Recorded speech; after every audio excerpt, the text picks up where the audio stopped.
Good afternoon, everyone, and welcome to the session. On behalf of IFCCI and Legis Law Practices, VLLP, we're delighted to have you join us for the session on growth with India beyond borders, navigating geopolitical risks in an age of uncertainty.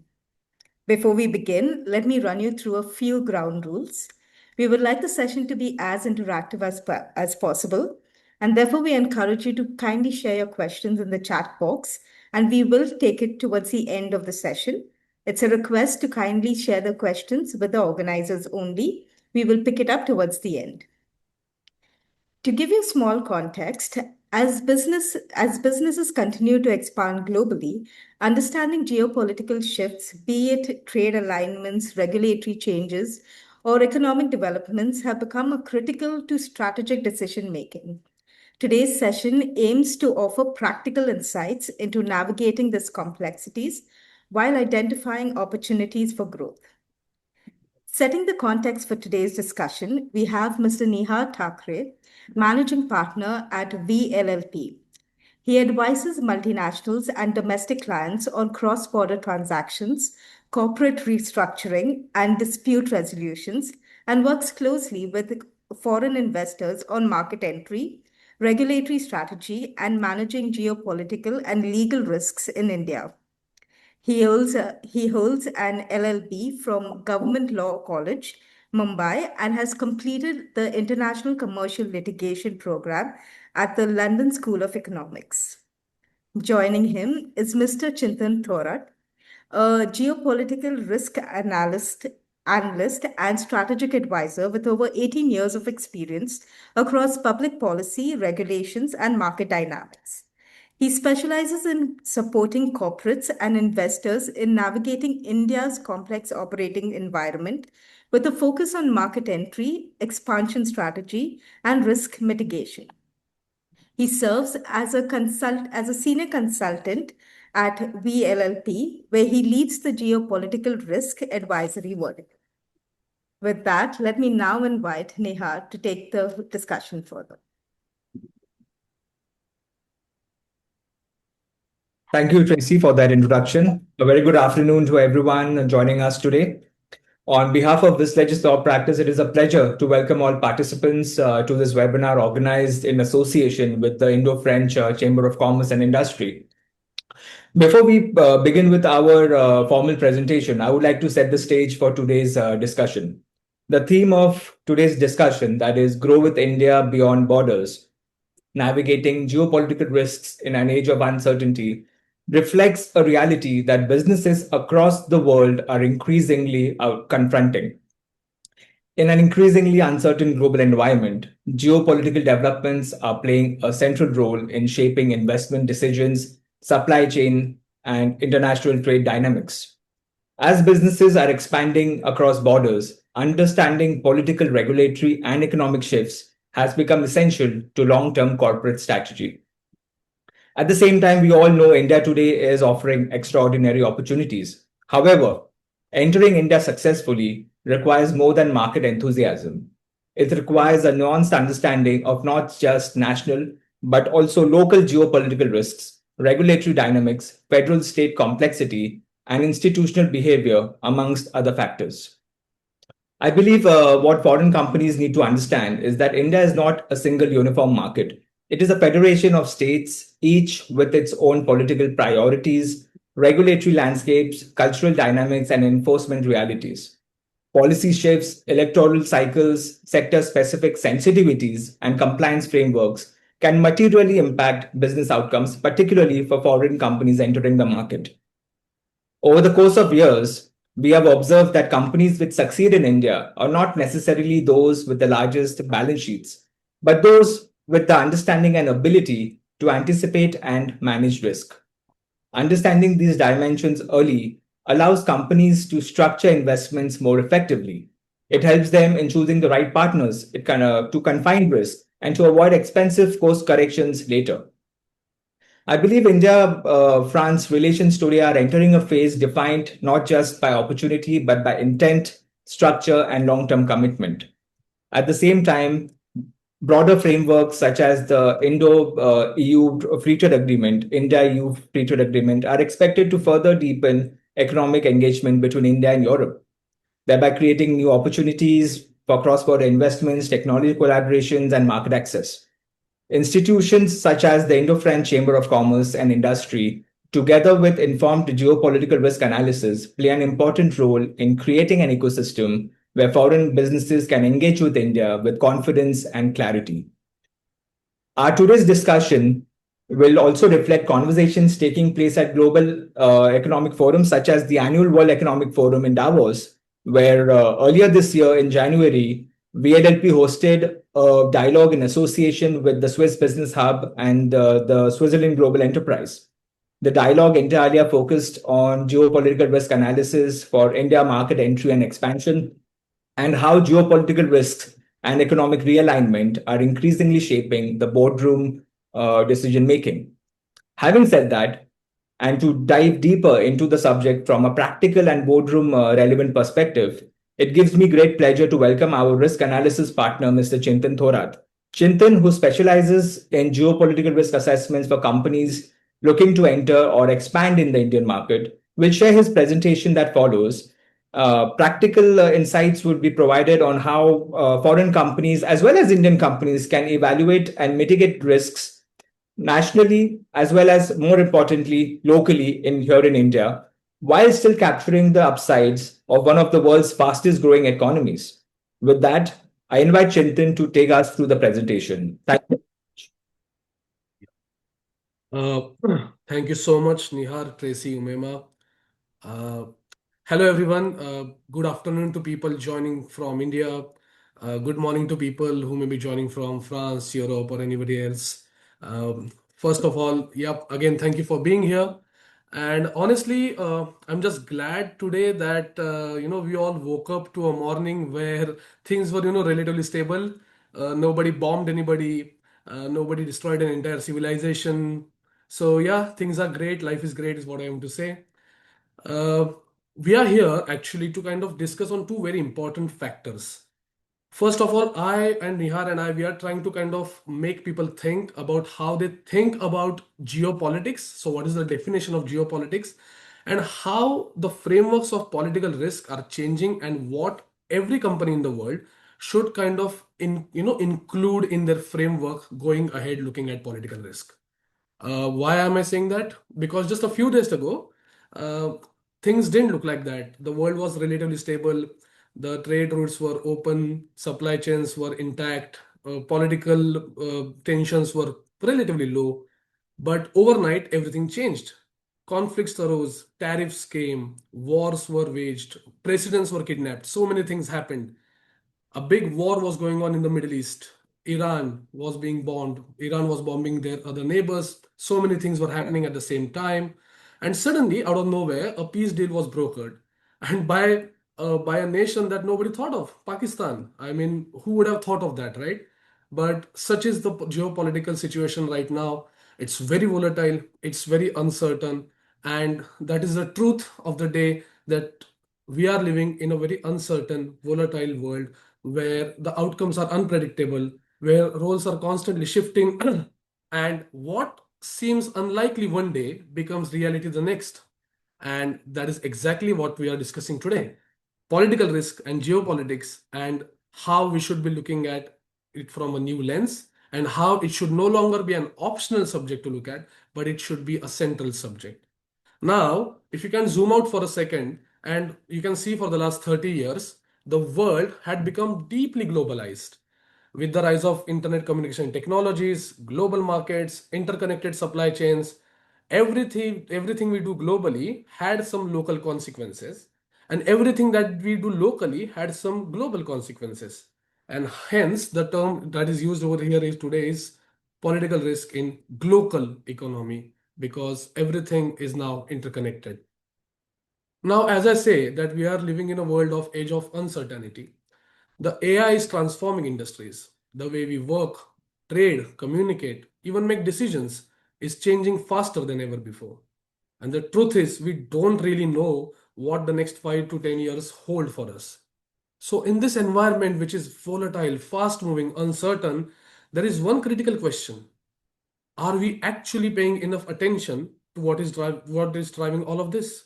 And the answer is unfortunately maybe no. So even when we look at the geopolitical risk today, we are still looking at it through an old lens, and that is what here I'm here to talk about, right? A lens that was built for a different world, and now we need a lens for a new world. So what we are trying to do here today is shift that lens to move from seeing political risk as just a macro, a country level, spreadsheet driven concept to understanding it something as more granular, more real, and something that operates on micro level, on the ground level. So think of it like this way, right? Why do you need to shift from macro level approach to political risk to a micro foundational approach? Well, imagine you're watching a movie and you watch a movie till the interval and you frame your opinion about that movie and you leave from the theater. That's your macroeconomic angle at looking at political risk. But what about after the interval? Things change, story changes, the climax drives a complete different narrative. And that is what's being missed here. And that is what's going to make an impact on your perception about that movie. Similarly, if you just look at political risk in a macroeconomic manner, maybe your perception won't be enough. Maybe you will make the wrong decisions that will cost you millions, maybe billions of dollars. So let's explore what political risk lies in today's world, what is happening, how are we looking at political risk, and according to us, what should change, right? So, sorry. Yeah. Okay. So the question is why geopolitical risk or political risk in general is so important today. Don't take my word for it. Look at the world leaders. These are some of the best French minds. These are some of the best leaders in the world. The president of European Central Bank, the finance minister of France, and other CEOs and global leaders in the world are saying the same thing, that geopolitics, the political risk, is becoming very central to decision making in the world. It is very important that we make it a very core strategic decision making point in our boardrooms. But the real question is, everybody is naming the same risk, but is your framework enough and content to manage it? So, what is geopolitical risk? Ask any consultant, anybody in the world, take out any textbook, the definition will come similarly like this: that the probability that political decisions, events, or conditions will affect a country's business environment in ways that cost investors some or all of the value of their investment or force them to accept lower than projected rates, right? Usually, these kind of definitions focus on government stability, conflict risk, regulatory environment, expropriation threats, etc. Maybe corruption indexes, government stability, policy continuity, international terrorism, security threats.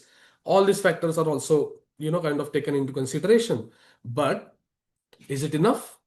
Maybe not, because there is a gap there. And that gap can usually cost you billions of dollars. Why?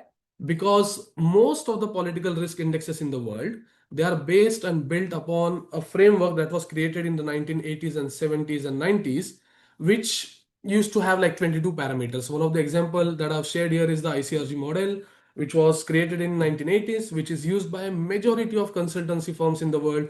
Some of the global institutions, yes, they do add in their own parameters and factors while using this, but still it is broadly used in a similar sense that it was created.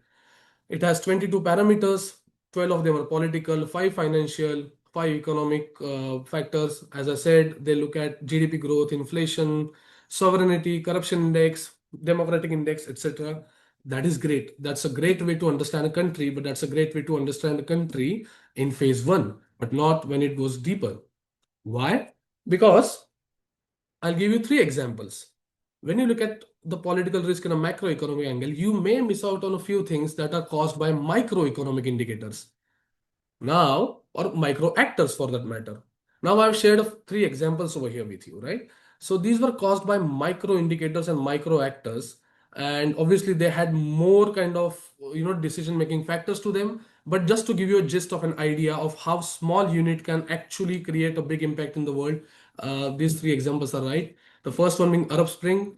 I think a lot of agencies, a lot of authorities back then looked at Middle East as a stable, authoritative regimes yet, but they still kind of found them to have kind of stable economic practices. They had their trade deals, they had their whatever supply chains going out and in and out from there, and then happened Arab Spring, and most of the regimes fell overnight. All the economic practices, all the connections that were built, all the markets that were sharing their supply chains and etc. gone overnight. Trump tariffs.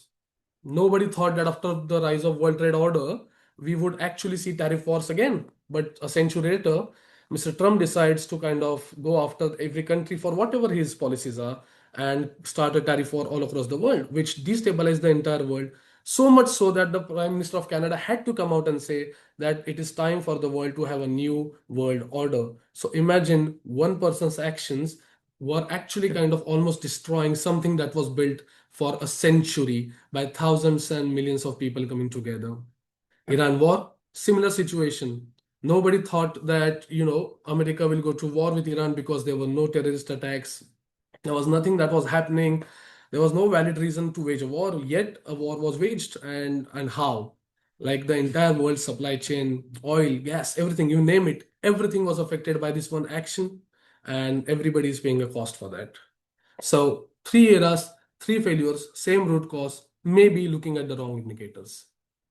And why do we need a new framework for political risk? Because of this, the age of new world order has arrived. As I said, the world leaders for the last 6 months have been calling for new world order. They've been doing their new free trade agreements. They've been finding new allies. They've been finding new markets. Mr. Mark Carney did a deal with China, which nobody thought Canada and China doing a deal together, but it happened. France is actually reaching out to 37 countries to kind of, have an understanding with Strait of Hormuz and create a new system post the war has ended. Nobody thought of that. So everything that's happening today is kind of changing as we go ahead. And that is something that we need to factor in. World is changing and your political risk framework needs to change too. But why is it needed now? Because I said the world just broke and it's rebuilding. So when it's rebuilding, you need to kind of look at things in a new way. Two very important factors over here, that global risk reports in 2025. Actually, the state-based armed conflict rose from rank 8 to rank 1 in a particular area. Nobody thought that it will happen, but it has happened. The geopolitical risk indexes across the world, they rose by 30% in some scenarios. That was a really, really concerning situation.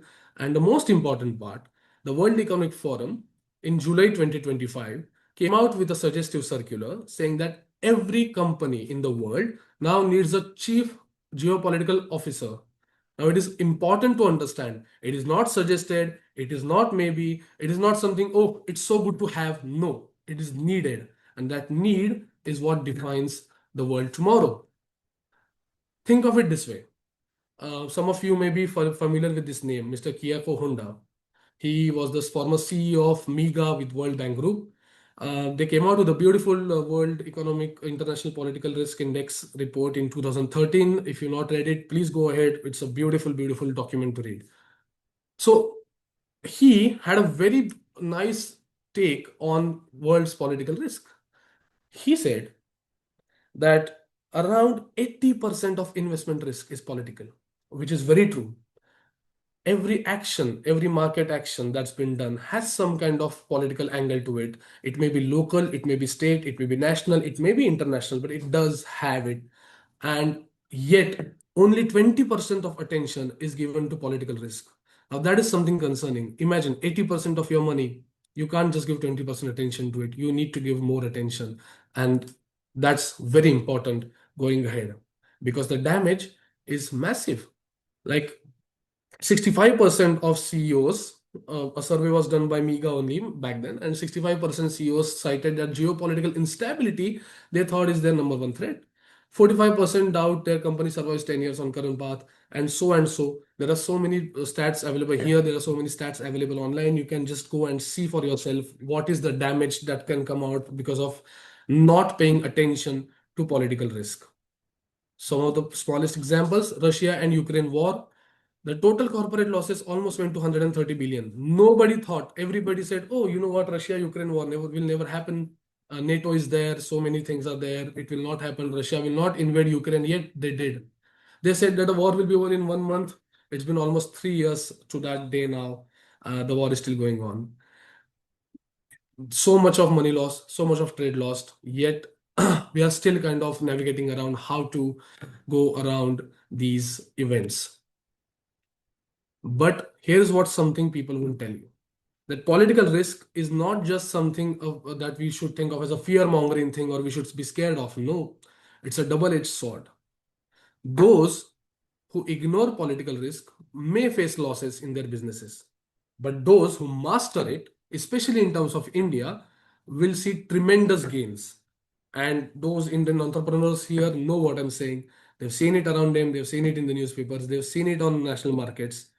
If you navigate your way around political risk proper in India, the returns are massive. And that's what we are trying to tell you, that you know what, don't be scared of it. It's not that difficult to navigate around. It's just that your lens needs to change. It's just that you just don't have to see the superficial things, but you have to dig deeper into different types of political spheres when you are looking at political risk and you are sorted.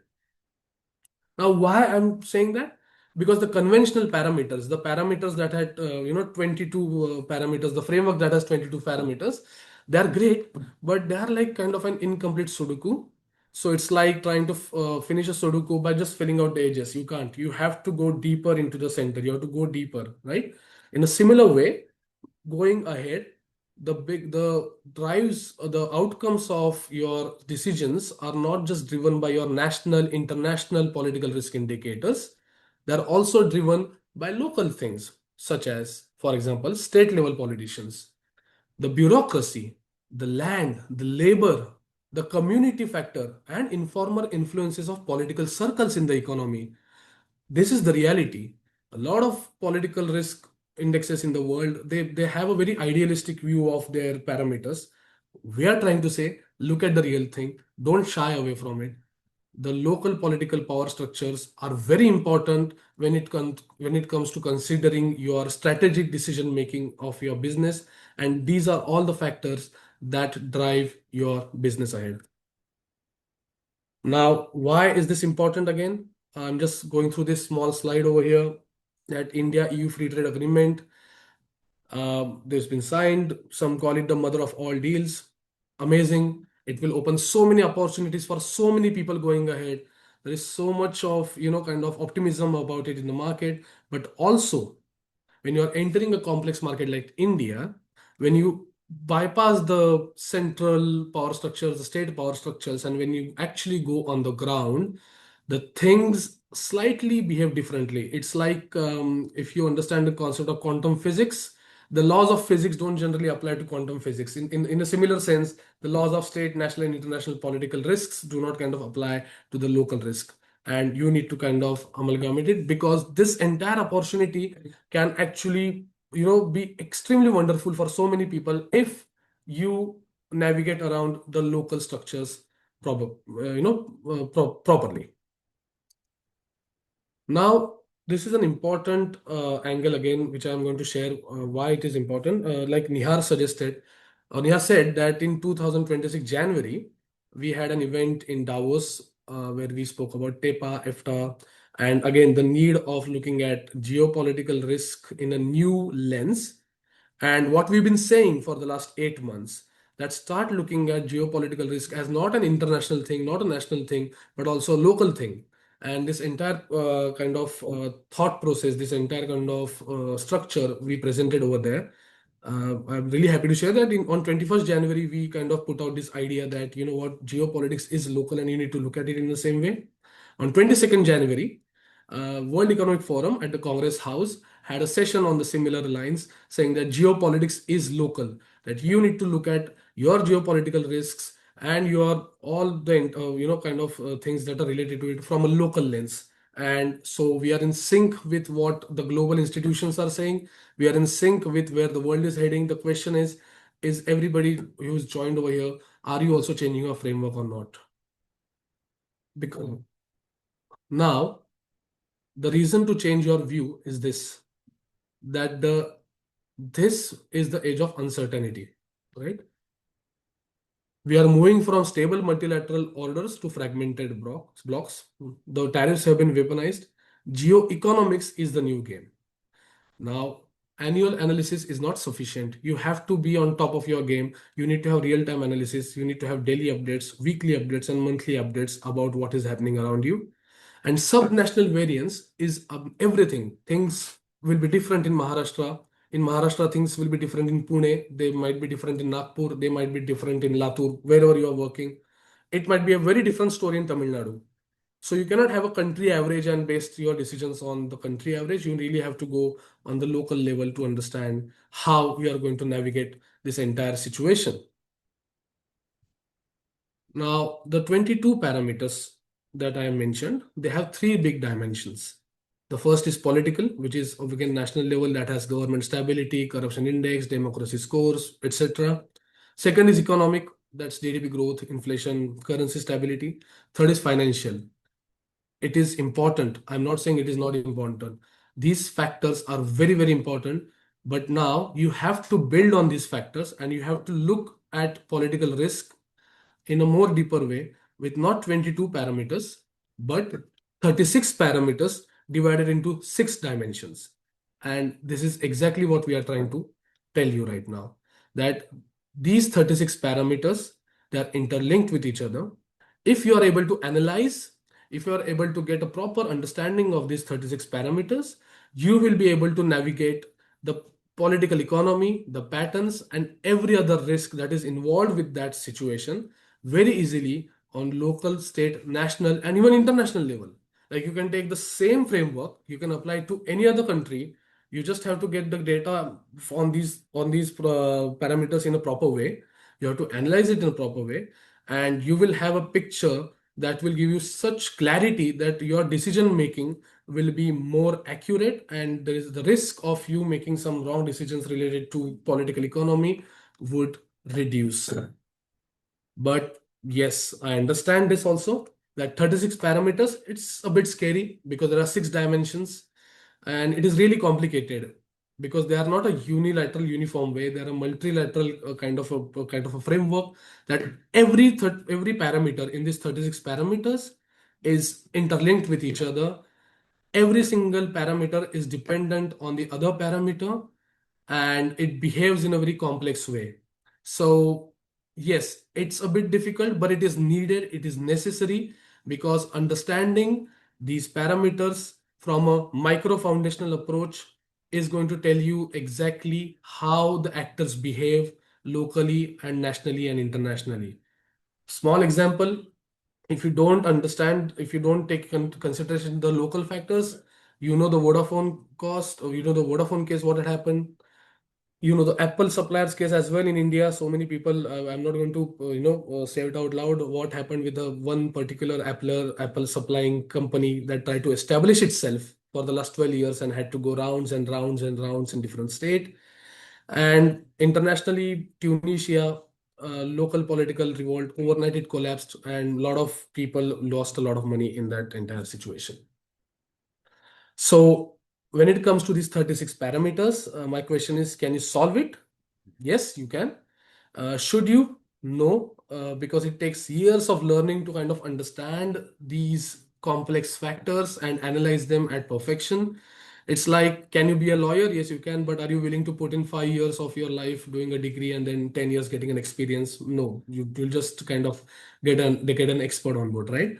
Similarly, I think if you take this framework and give it to your expert, or you kind of get any consultancy firm that can do this, your life will be much easier, and it will really really save a lot of money for you.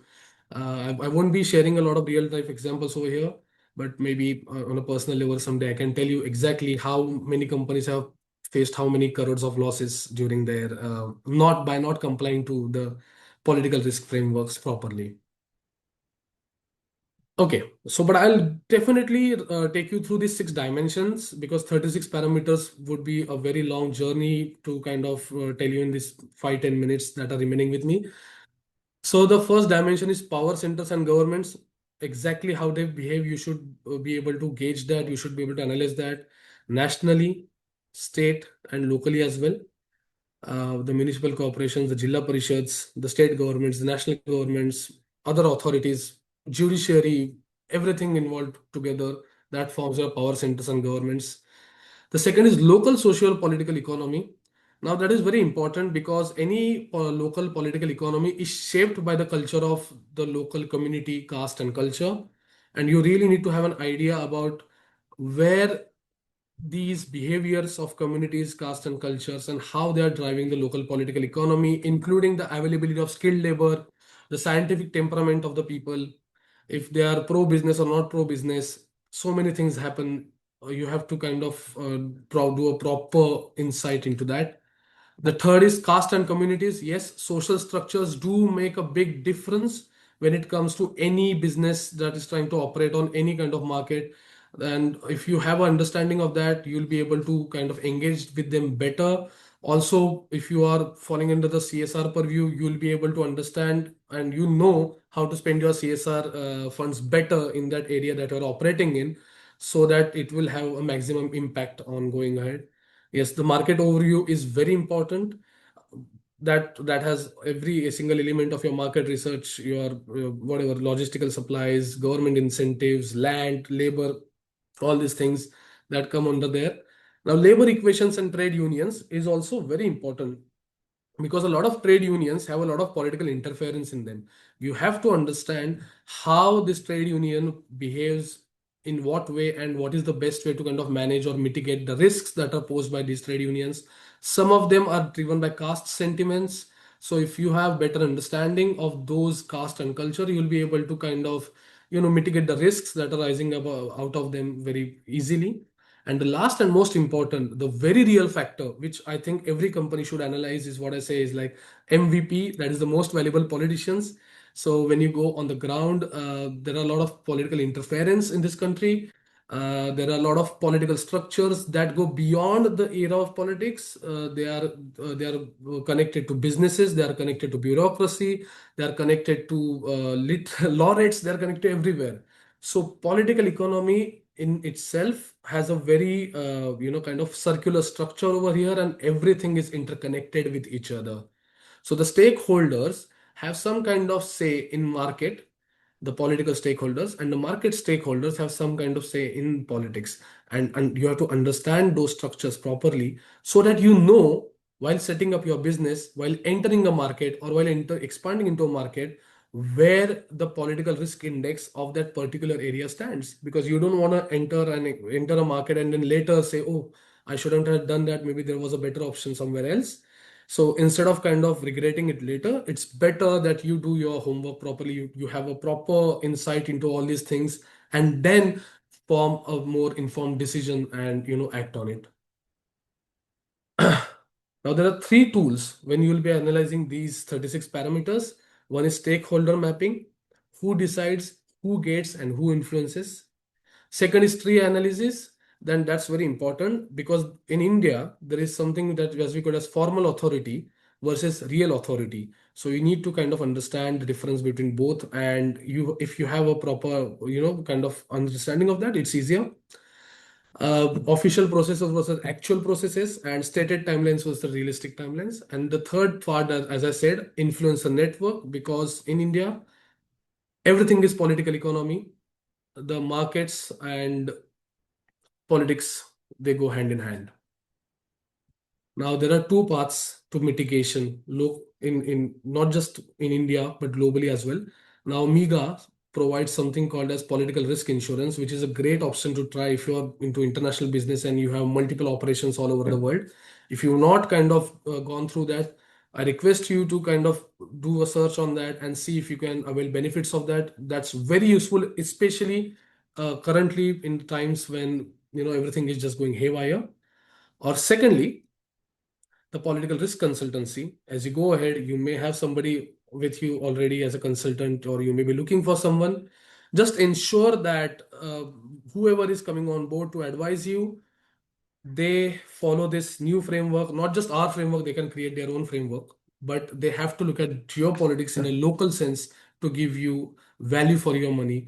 every rupee you are spending on political risk should actually be optimized, utilized very optimally. So that's very important. And yes, as I said, what choice do you have, the old way or the new way? I think the new way should be the choice because again, the world is changing and you need to be prepared for what is coming in the next 10 years. And last and most important, I'm just sharing this with you. If you want to take a screenshot of that, please go ahead. It's a fun exercise that I've created. So these are the 36 parameters based out of 6 different dimensions. We have actually connected a few of them together, how they have an impact on each other. If you can connect every single parameter to each other who actually have an interconnected impact and a multilateral approach, you can do that. You can take a screenshot, you can kind of connect the dots and you can send it to us. If you have 100% accuracy, Nihar and I will be very happy to take you to Bastion as a treat because that's I will be very happy if you solve this Sudoku. So yeah, that's it from my end. Again, I'm telling you, the 36 parameter framework, very important going ahead. Looking at geopolitics locally is very important, and I hope that somehow you integrate this new approach in your strategic decision making. Thank you so much.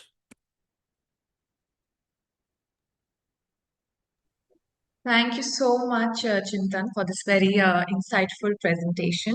We do have many questions from our audience, so I will go through them one by one.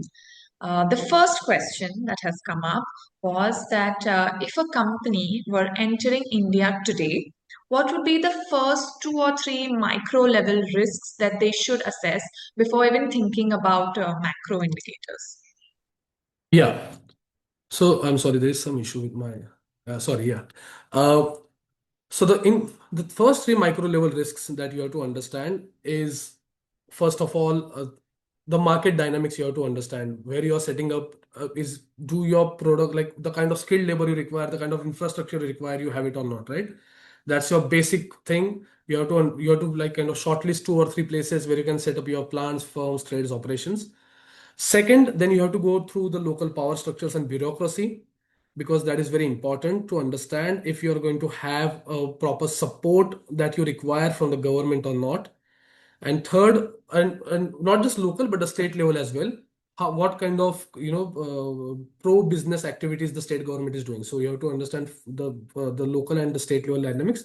And the third, again, the communities and caste and local consensus, the trade unions, because labor, your market entry dynamics, land, and your local political structures, these 3 microeconomic parameters are very important. Rest everything can follow, but if these are favorable to you, you can kind of mitigate around the other things.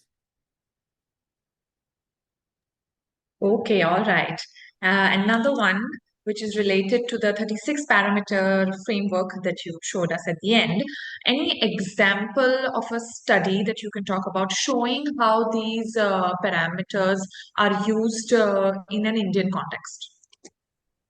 No, we do have a couple of reports with us, but there are too many. It's really difficult to kind of show, and it's too complex to be very honest. So I'll be very happy to share with anybody who asks this. They can reach out, and we can definitely share them. Okay, no problem. Uh, One other question that has come up is related to what you said in the beginning. India is not one market, but multiple political economies. Could you Yeah. share maybe again an example where this has materially impacted a business outcome? Okay, I won't name the company. I'll just share you a small example. There was this one big company who was a kind of vendor of a larger company set out of US. They tried to open an operational plant in India. They came to Maharashtra first. It was announced in Maharashtra, oh yes, they're going to set up a plant and billions of dollars will come in. Then the local political risk factors of it changed. Then they had to go to West Bengal. Then they went to Gujarat. Then they came to Maharashtra again. Then they went to Andhra again, and then finally they set up the firm in Tamil Nadu. So the example of like a small example of how these local political economic outcomes impact your decision making is like over here. For example, in Maharashtra, they faced resistance from once a state level government issue, once at local issue. So it was a different ball game for them, and they really didn't anticipate that once, like, kind of MOU signed, these kind of things will come up. So the entire ecosystem and cohort ecosystem of where you go and how you operate is very, very important. I know a few IT firms who's gone to Hyderabad first, but then they realized the labor issues. They came to Pune again, and they are doing well in Pune. Uh, I know another IT firm which went to Nagpur first, then went to Hyderabad, not because of local issues, but because majority of their employees working in the US were Telugu, so they had a better connection with Telugu employees in Hyderabad. So that made an impact on their decision making as well. If you go to Tamil Nadu, they have a great support for your production, your industries and everything. If you come to Maharashtra, especially in the Pune area, you will have a different kind of ecosystem. You go to Bengal, that's a very different ballgame, right? But you have to understand that the temperament and the business friendly environment differs state to state, and it's better to go to a state which has a uniform pro business environment from top to bottom, rather than just the top saying that, oh, we are ready to do that, but on the ground level it is not very pro business friendly. Like in 90s, a lot of people over here would remember Enron, what happened to Enron in Maharashtra. Similar situations with couple of other plants that were going to be set up in Konkan, things change. But if similar plants would have come to Pune, they may have been welcomed. I'm not saying they would have, but so the temperament at the local level also should match the temperament of state and national level. Okay, now again, in continuity with the local politics that you spoke about, we have another question. The geopolitical risk in India changes after each state election. So, what can be done in that case? Yes, that's an unfortunate truth of India. And in that situation, you have to kind of go for a state that has more political stability going ahead. You have to kind of that's an example. That's a very good question. You kind of have to do a forecasting of the state's political situation for next at least 8 to 10 years before kind of engaging with that state. Uh, I'll give you an example. A firm tried to come to Pune. The elections happened, things changed. They had to go through an entire cycle again of their negotiations, right? So for that, you have to do your forecasting properly. And secondly, go to a state where the bureaucracy index is higher. So even regardless that the political situation change in the state, if the bureaucracy is pro-business, I think you are pretty much sorted over there. So these two factors everybody should take into consideration. Okay, now another question from CXO point of view. How can CXOs integrate geopolitical risk into everyday business decision making without slowing down agility or execution of projects? Sorry, can you repeat that again? I couldn't hear you. Sure. Sorry. Sure. How can CXOs integrate geopolitical risk into Yeah. everyday business decision making without slowing projects down? Uh, Can you share a kind of couple of issues that you face as a CXO? Because you can have uh, you can have a geopolitical risk issue in your this thing, but is it related to your operational field on the ground? I think that is what the question refers to, execution of their projects on a daily basis. On a daily basis, right? On a daily basis, it will be too much, but you can have a 6 monthly forecast about that. You have to understand your personnel, you have to understand the people that you hired, you have to understand their caste communities and their entire ethnographic understanding of it. For example, I won't say about CXO, but in terms of HR in general, in human resource, if you hire, for example, in a particular city in Maharashtra, I would name it, I don't want to kind of get into that, the law and order situation. Yeah. So that law and order situation that goes ahead over there, that has to consider, and one must consult a proper professional who can provide with you a comparative chart of everything. So these two things I think we should go ahead with. Okay, now last couple of questions, last two questions. How can companies effectively track micro level risks given how unpredictable they can be? Can companies track micro level risks? Yeah, you have to do a continuous rigorous follow-up report. I think you should have a consultancy that on a retainer basis who can give you ground level inputs every 3 months, 4 months, and because they keep changing, you are right.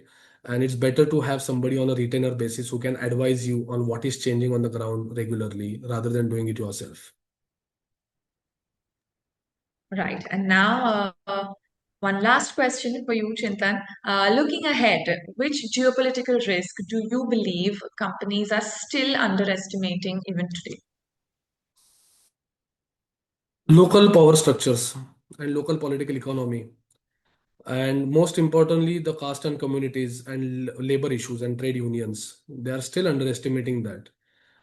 They have a larger impact going ahead, and a smaller inconvenience over them can actually the kind of inconvenience that can be caused by them can have a big financial impact in the long run. Fair enough. Thank you so very much for sharing your insights. In fact, thanks to you and to Nihar for this very engaging and interesting session. Your perspective on navigating geopolitical uncertainty, especially local politics, helped simplify a complex and evolving global landscape into clear and practical insights for everyone. We are quite confident that all our participants found great value in today's discussion. Before we conclude, I would also like to thank all of our attendees for joining us today and wishing you a great afternoon ahead. Once again, thank you, Nihar, and thank you, Chintan. Thank you so much. Thank you. It was our pleasure. Sorry. Thank you. Yes, thank you so much. Thank you. Bye bye.